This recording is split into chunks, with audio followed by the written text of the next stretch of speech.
Bonjour à tous les passionnés de cinéma, je suis enchantée de vous retrouver sur ma chaîne CinéVibe, où je partage avec vous les dernières actualités sur les films à venir et ceux déjà sortis. Pensez à vous abonner pour ne rien manquer des nombreux contenus captivants à venir. C'est Bonjour à parti! tous. Dans cette vidéo, je vais plonger dans l'univers fascinant du cri. Nous allons explorer son histoire, son impact sur la culture et même ses différentes significations à travers le temps. Que ce soit dans le cinéma, la musique ou l'art, le cri a toujours eu une place importante. Restez avec moi pour découvrir comment ce simple son peut évoquer tant d'émotions et de sensations. C'est parti! Paramount Pictures France, date de sortie, 12 janvier 2022, durée, 1h54, interdit aux moins de 16 ans, site officiel. Le tueur appelle.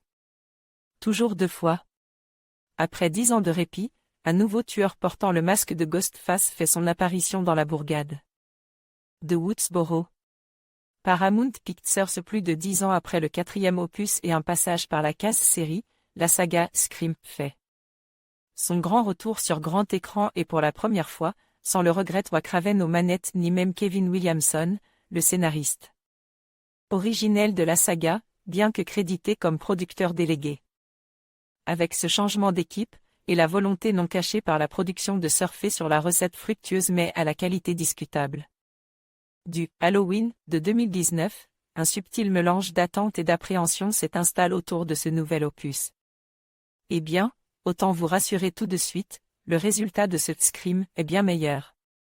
En effet, les deux nouveaux scénaristes, James Vanderbilt et Guy Busick, semblent avoir parfaitement compris ce qui faisait la sève et l'aura de la saga, et réussissent à reproduire la recette de manière plutôt intelligente.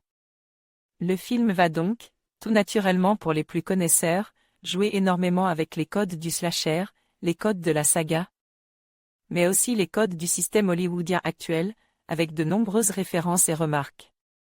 Si au début du film, tout cela semble plus force que dans les précédents opus, donnant une impression d'un Scream dans la forme, mais pas dans le fond, rapidement, le scénario se rééquilibrait parfaitement et nuance ses propos.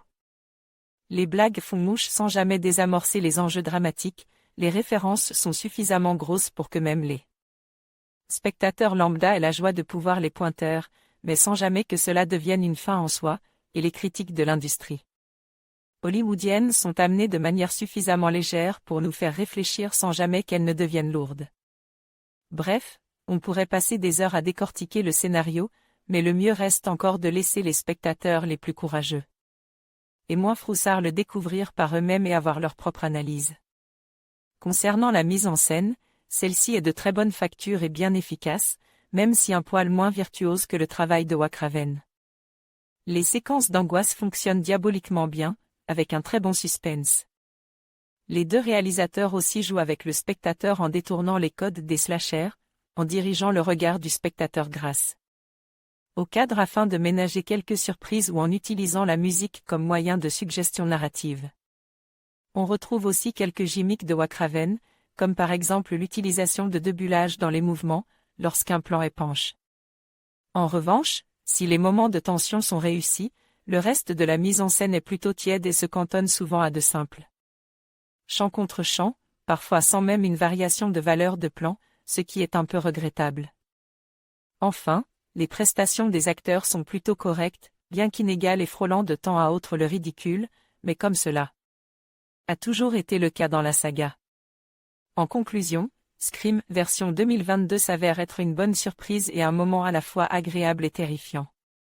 Ray Lamaille envoyait un message au rédacteur Tyler Gillette, Matt Bettinelli Olpin, votre note, votre pseudo, votre commentaire. En conclusion, Scream n'est pas seulement un film d'horreur emblématique, mais aussi une réflexion sur les peurs contemporaines et les conventions du genre.